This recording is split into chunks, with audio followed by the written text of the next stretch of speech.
I need to stop buying celebrity meet and greets. Like I haven't I haven't bought another one yet, but I feel like it's coming. But I feel like I need to take a break. Two is more than enough. And I had the one that I bought recently, the Drew Afwala one last weekend.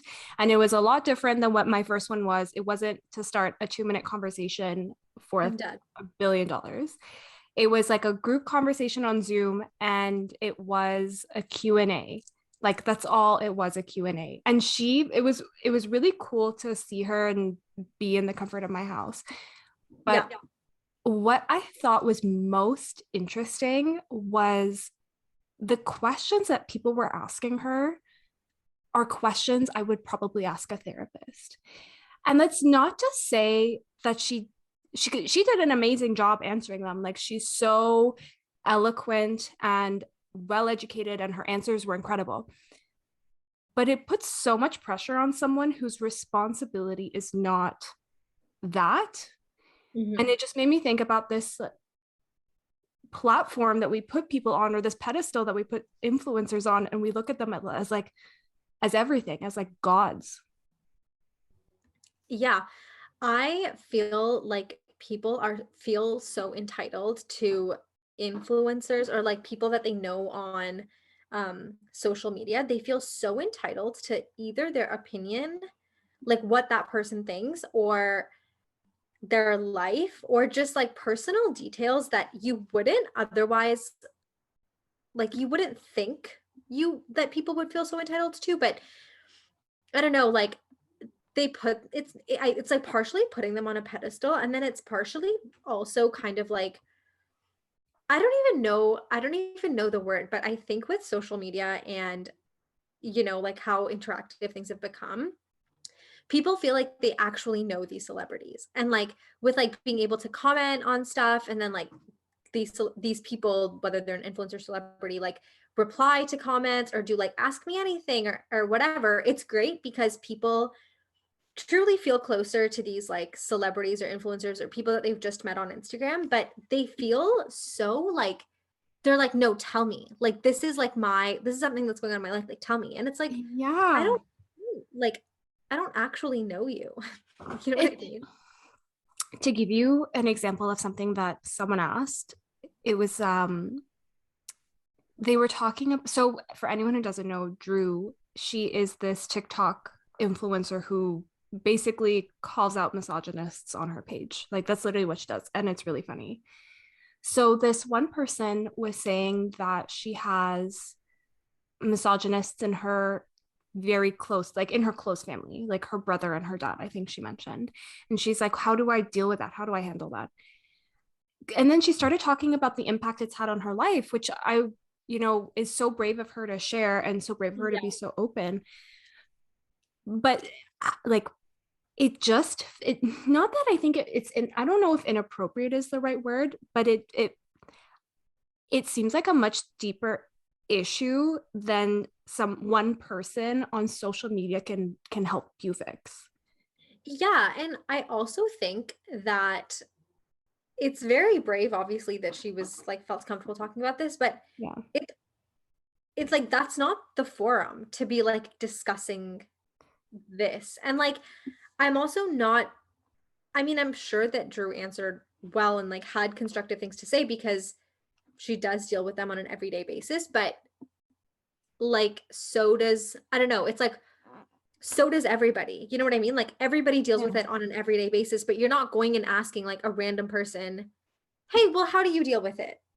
It's I don't know, like obviously I don't know, because at the same time like Drew has this platform where she does it, but again, it's just this idea of feeling so comfortable with celebrities and like influencers.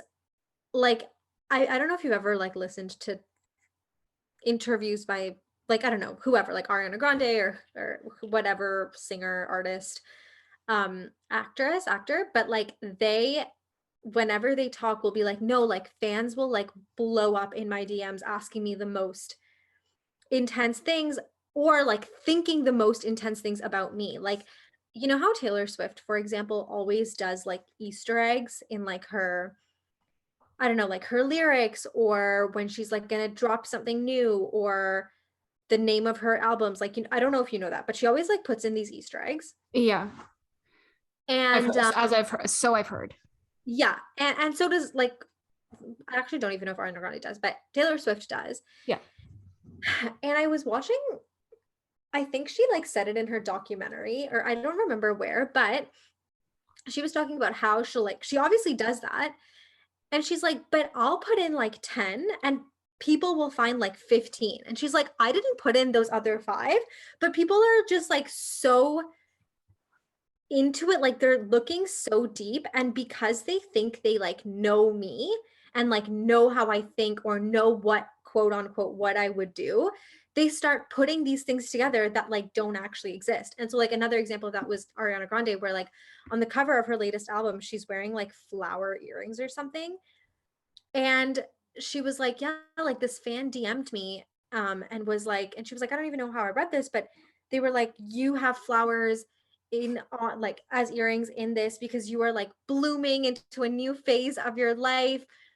And she was like, she was like, no, like I feel like she just liked the flowers and was like, I'm gonna wear these flower earrings. But like people just get so invested into other people's opinion, like these influencers or like whatever celebrities like opinions or like their thoughts on things. It like, I don't know, it's like too much. It's honestly too much. That's hilarious. I Yeah. I can only imagine like getting that and being like, I just like the earring. I Yeah. just thought the earring was cute. Yeah. But it's hard because at the same time, that's a really sweet message, but it is so intense. I find, I can't remember what I said to you yesterday, but I think it was like something along the lines of these celebrities are, or influencers, I guess, are so, or at least they feel so accessible to people. Yeah. Like they are high enough where they are, like you put them on this pedestal and you look up to Yeah. them, but they are still within reach. So you Yeah. feel like you can connect to them in that specific way and then potentially get a response. Mhm. But someone like, I don't know, I gave this example, but like Angelina Jolie, who is so out of reach and so inaccessible, you don't feel the same way about her. But yes, I agree. But I also think like people that are that big but are on like TikTok or social media like Twitter, Instagram, whatever, I think people still feel like they can like quote access them. Like, I don't know, like, did you hear about how this girl DM'd Michael B. Jordan? No. Oh, was it about the smoothie at school? I think so. And then he like came to see her to like get the smoothie, Yes. Okay, which that is is like wild, which is just the most wild. random thing ever. But people like really are just out here shooting their shot. Like just the most ever. As you should. I mean, as you should. That's wild. I remember reading about that and everybody was like, okay, well, I guess I'm gonna start DMing him Yeah. if he's out here responding. Yeah, I do remember everybody was like, I'm literally going to be out here DMing him, which I think is like hilarious too, because I'm sure there were people out there DMing him being like, oh my God, well, if you answer, can you help me with this like issue that I'm having? Or I think a lot of times when people are vocal about, say, their struggles with like mental health or whatever, I am sure that they have people reach out to them to be like, how do I deal with my mental health, like with what I'm feeling or how I'm thinking or whatever. And it can like feel bad, especially when you say that and expect a celebrity to respond when they don't. And it's like not Yeah. because of anything, but just because they don't. Like they're not checking their DMs or They're it. inundated with DMs. Yeah. Like even sometimes like I find like, you know, that girl that you were like, oh, I think you would like her. Her name's Charlotte. Ugh, something with a P. Yes, it's not Palmer. I want to say a Palmerino, but I'm not confident. Yeah, it's like something like that. And She's so like a she, beauty vlogger.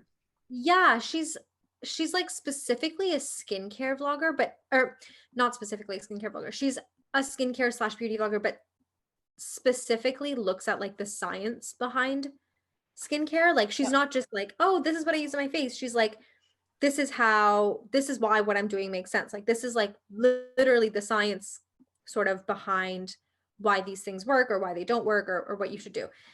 And so one time I like replied to her randomly. Like I was not even like trying to like shoot my shot or whatever. Like, she had replied to something and I wrote out, like, I think I wrote, or she had put something up and I replied like LOL, like something random.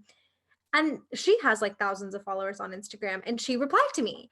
And she was like, "Oh my God, I think it was actually because she said she went to McGill." And I was like, "Oh my God, I also went to McGill." And she replied back, and I was like, "Oh my God, like that's so cool. Like, that's so random, but that's so cool." And like, I imagine that these people who are reaching out to celebrities like feel the same way. Yeah, I agree. I wonder what I think I is most interesting is the weight that we put on the response. Yeah. And like, I just reached out, and then when she replied back to me, I was like, "Oh my God, okay, like you talked about this for skincare, like I do this, like what should I do instead?" And I don't even remember what she said, to be honest, but I imagine if people are like outspoken about anything, like politics, mental health, like misogyny that they face, like racism that they face, like online, like people are just like, "Oh, well, here's a person who's big enough and talking about it. Like, I'm just gonna." But also, like, it feels more intimate to DM someone than it does to bring it up on this like Q&A. Like, how many people were in this Q&A? It was like over 100 people, but I think that's interesting because I find the opposite. I find that it's less intimate to DM someone because of how many DMs that they get versus you have this time and space with them to ask them a question. This obviously, like, granted, there was over 100 people in this meeting. Yeah. Maybe I should have paid $100 for another 2-minute conversation. Maybe that's the moral of this episode is that if it's a group meet and greet, pass. But if it's a one-on-one, you buy.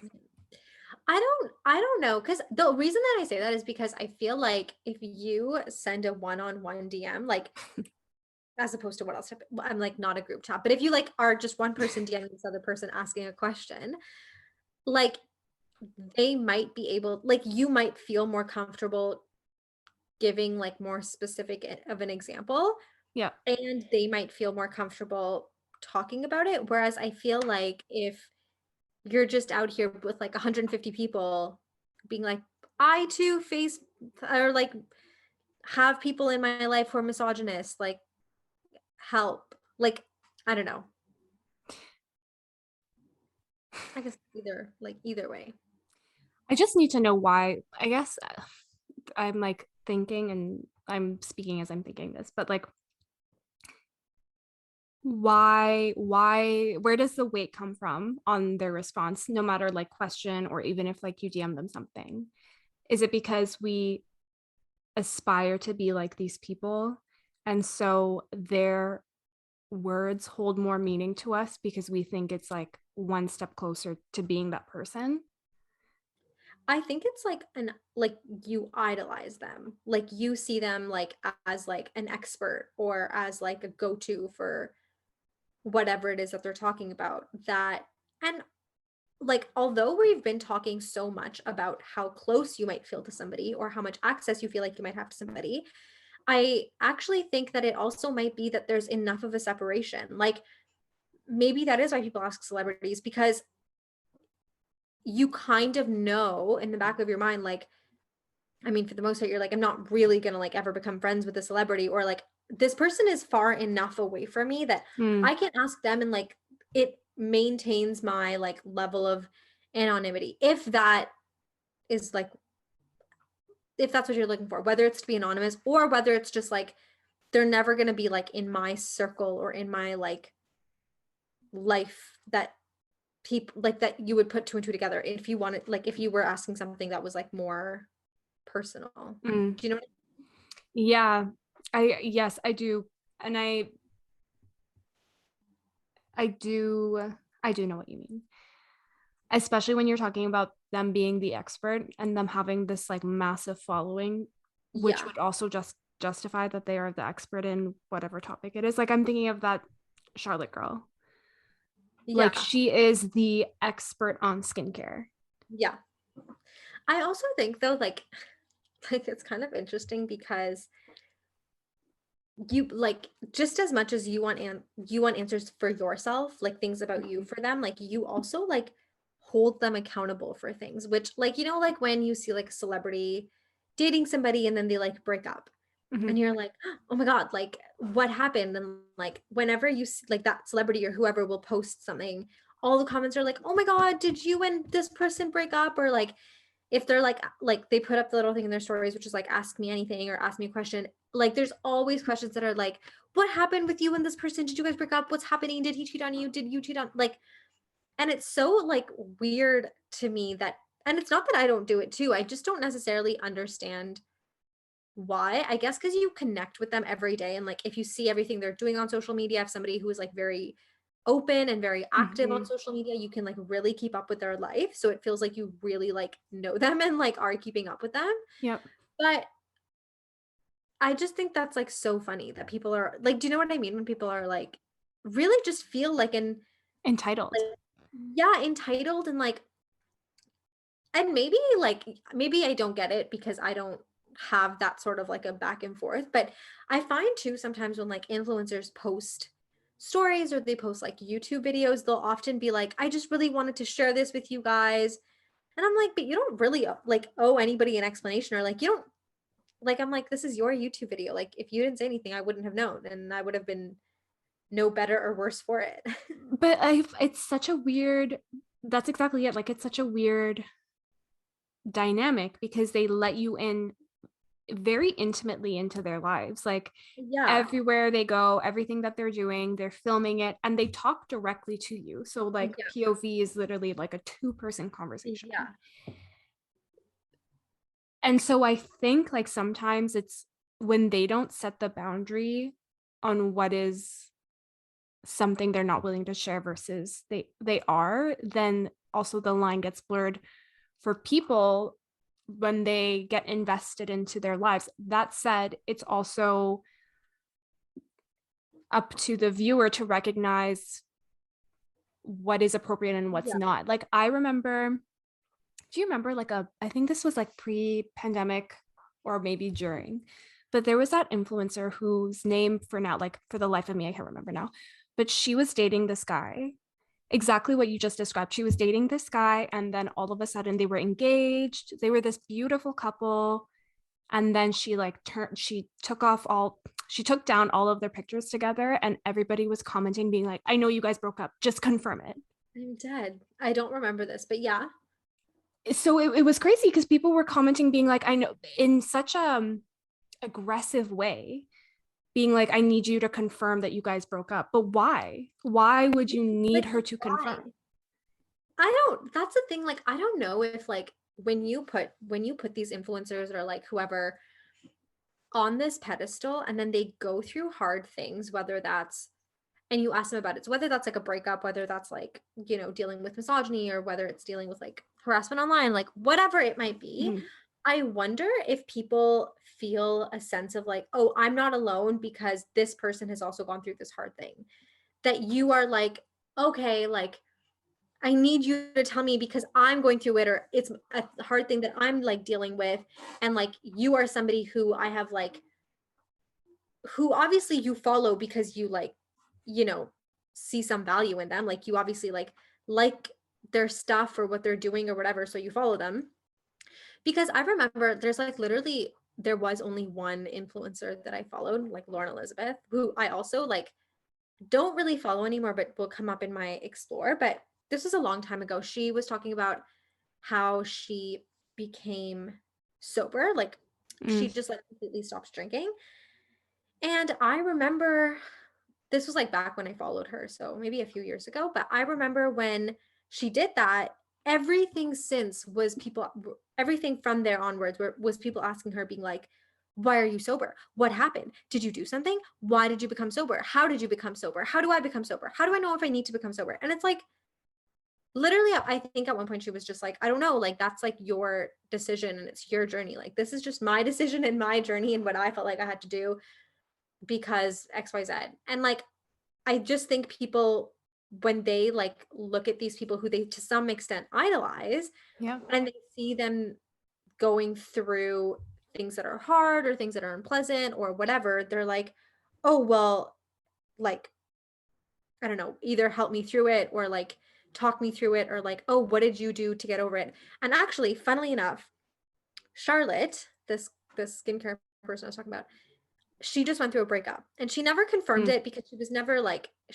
going through anything, or she never like posted about it that much or anything, but randomly one day she posted a question in her stories and was like, how do you guys deal with breakups? I So actually saw this. okay, so it's actually interesting because it's the opposite. It's her as the person who is like being idolized or being put on a pedestal or being the influencer asking the people who follow her a personal question. She was like, what are your best tips for dealing with a breakup?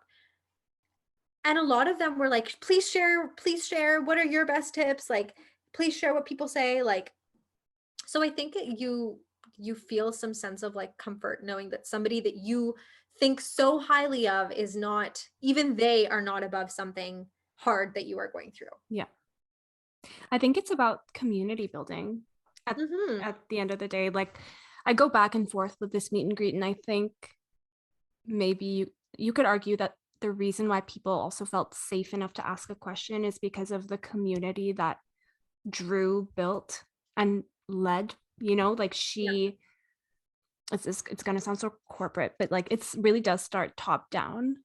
Mhm. And if she doesn't create that space, then it won't enable people to feel like they can ask these personal questions. Like there is a beauty in being able to connect with someone and ask them something so personally when you don't Even even though, know them. yeah. But it's there's a beauty in it when it's handled well, and it Yeah. gets really ugly when it's not handled well, and it's quite irresponsible if the influencer in question completely botches their answer. Yeah. And then it also goes back to like a question that I think we have talked about on like different episodes altogether of like what is the responsibility of this person who is an influencer? And it's like I think if you are influencing people, you do have a responsibility, but to what extent does that responsibility extend? Like, like if I don't know, if you're like just a vlog, like not just, but if you're a vlogger about like talking about like skincare, health, like health and wellness, like makeup, whatever, and then all of a sudden somebody, but like I don't know, your followers know that you, I don't know, maybe take medication for or like antidepressants or something. At what point is it your responsibility to like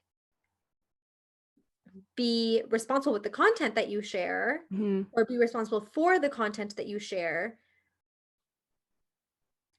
But then like what if an influencer or somebody like is being asked about, like my mental health is really bad. Like, how do I take care of it? Or like, like I don't know, but just something that's a very personal question. Like, I don't know, like, can an influencer be held accountable for how good or bad their answer is at that point when it's like not really, like it's kind of out of the realm of like what they're necessarily talking about? That's a good question. I'm thinking. And also when I think when it's like such like heavy topics, like like things like a breakup or things like, I mean, things like a breakup, you can give more sort of, I don't want to say generic, but you can give some more like general feedback. Yeah. Um, and even like some things about like, I have people who are really misogynistic in my family. Like, how do I deal with that? But what if somebody came to you and was like, oh, like you talk about mental health, I'm suicidal. Like, Yeah. right. And I'm sure people get that. I'm sure influencers who talk about and are advocates for mental health get that all the time. And it's like, but to what degree are they responsible for their reaction or their answer slash like what people do with it? But I think then, like, if I were to think of an analogy, it's almost as if it's like it's as if you broke your arm, and instead of going to the doctor, you DM'd your influencer and asked them what to Mhm. do. But then like maybe those are like more accessible. Like maybe like influencers are more accessible to people than like say a therapist. Do you know what I mean? Like it's just it becomes so like murky. Like I don't know. Yeah. But then I think it is up to like the influencer themselves to manage. Because Yeah. like let's say that therapy is inaccessible to people, you cannot depend on one person or like expect one person to be your therapist if they're not professionally trained. Yeah. No, for sure. I just think that like what level of responsibility is on the influencer Mm-hmm. to like deal with that or like deal with that correctly. And then like what, what does that even look like? Like what does because dealing with one person's mental health correctly might look completely different than dealing with somebody else's mental health correctly. But that's where like the dangers of like this of like putting these people on pedestals and then like feeling so close to them that you feel like you can ask them or talk to them about anything becomes kind of dangerous. I agree. It's kind of a it's kind of a bizarre situation to be in. Like I wonder 5, 10 years ago, or like when we were in high school, for example, influencers weren't a thing. And I No. can't remember having the equivalent of something like that online. So it's hard for me Yeah. to understand who this person is for these people. Because I can't think of anyone who, well, I guess if I had to like think of an influencer, I remember I used to follow Olivia Lopez, Yeah. but I would never reach out to her for guidance. I think though she like at least I mean I didn't really follow her as much as you did, but I know that from what I know she was like very focused on like fashion and travel. So like maybe that's somebody that you wouldn't reach out to, but I don't know. For example, like Selena Gomez is like super outspoken about mental health. Like I'm sure Mm. people reach out to her about mental health. Or like, I don't know, her experience with lupus. Like I'm sure people are like, Are you gonna DM her? I'm gonna DM her. Hey, Selena Gomez. But the only reason I even knew what lupus was because Selena Gomez had it. Yeah, I Or- remember when you told me that your dermatologist was like, you have lupus, which you was Yeah. wild. Oh And my I God. remember thinking like, oh my God, that's like Selena Gomez. Yeah. But isn't that so weird how we like, I don't know, She's make just them. become like the spokesperson for it, I guess. Yeah, exactly. So like I wonder if somebody was like, I don't know how to get more answers. Like, should I go to Selena Gomez? like, I imagine that that's happened, honestly. Is that what you thought? Tell us. I personally know because I was like, my dermatologist, like 3 people were like, you have lupus. I was like, I actually don't. I was like, I'm not a doctor, but in my personal and professional opinion, I don't think so. So I didn't, but maybe I would have if I did. This is a very a random question, but as we're talking about influencers, would you add influencers to your close friends on Instagram? I can't even ask this question with a straight face. Straight face. As Literally, I'm looking at you. I personally would not because also what I'll say is that okay, first of all, I don't post anything on close friends. I post stuff on Panini, which Yep. is like my Insta. And that account is like specifically so that I don't get cluttered with people who are not close to me. So Oh my that God. account only follows people that are close to me. And I would not put Yes. a celebrity in that because I'd be like, you don't know me like that. Also, what if a celebrity did see it and my close friend stuff is like stupid? Like, so what if a celebrity did see it? They'd be like, the fuck? They'd be like, who is this? Like, that's not the impression I'd want to like leave in front of a celebrity. I'm just saying. If it was really somebody that I idolize, like in this manner. Well, you never know. Maybe it's like an intimate moment for the. I mean, I think, let's say you're looking at your story, your close friends, and you Mhm. see Ariana Grande as someone who's watched it. I would probably pass out. I'd be like, no way. But I'd be like, You'd be like, oh, no way. This is casual. no, I would be like, that's wild. I'd be like, no way, because that's wild. I'd be like, that's fake. Like Instagram glitched or something. They meant to say I watched her story. Like I feel like I wouldn't believe it.